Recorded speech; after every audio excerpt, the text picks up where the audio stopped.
Ciao, in questo primo video vedremo come iniziare a dipingere miniature.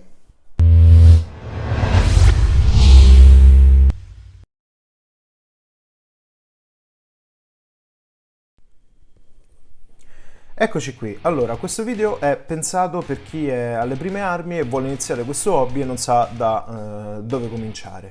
Allora, per prima cosa ti servirà chiaramente una miniatura.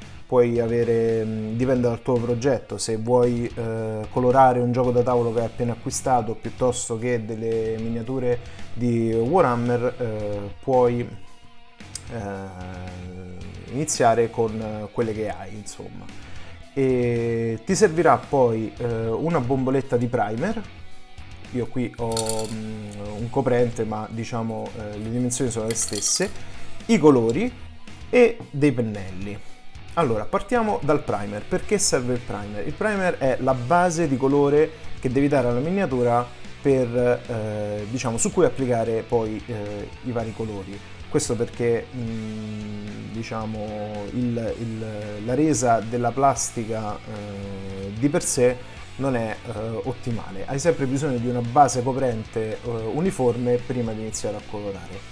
E il mio consiglio è di comprare quelli di Army Painter perché diciamo, il rapporto qualità-prezzo sono ottimi e per quello che è la mia esperienza non vale la pena comprare, diciamo, quelli di Citadel, di Warhammer. Dopodiché, per quanto riguarda i colori, hai tre possibilità, sempre in base a quello che ho visto, ho potuto vedere.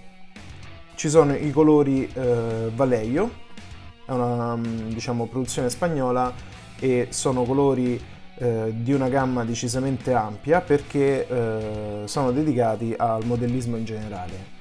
E hai poi la possibilità, come dicevo prima, di acquistare quelli Army Painter che diciamo sono di un ottimo rapporto qualità-prezzo e in base anche alle dimensioni di ogni colore, però risultano essere un po' più densi, diciamo così, vanno abbastanza diluiti. Sono tutti colori a base d'acqua, quindi basta usare l'acqua per diluirli. E poi ci sono i Citadel che sicuramente risultano essere quelli con la miglior resa,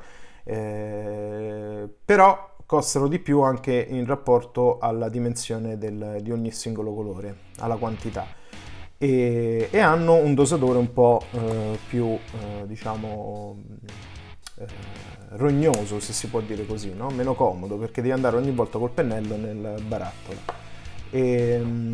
Dopodiché avrai bisogno di alcuni pennelli.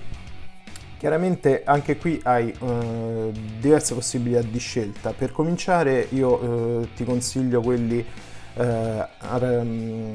Citadel o Army Painter perché sono quelli che diciamo hanno un buon rapporto qualità-prezzo. Te ne serviranno almeno tre, diciamo uno più piccolo XS per i dettagli, uno S per stendere, diciamo, le parti un po' più grandi, uno shade medio per diciamo stendere lo shade a una punta più affusolata e più grande, e poi se vuoi applicare anche o rimuovere dalle larghe superfici diciamo un pennello piatto, fa sempre comodo per rimuovere il colore dalle larghe superfici. E se poi ti appassioni in maniera particolare ci sono anche le scelte un po' più, diciamo, non proprio economiche come Winsor & Newton con la serie 7. Un pennello di questi costa sui 12-15 euro, però chiaramente qui la qualità è un altro pianeta. E detto questo, con il prossimo video inizieremo a vedere quali step intraprendere per colorare.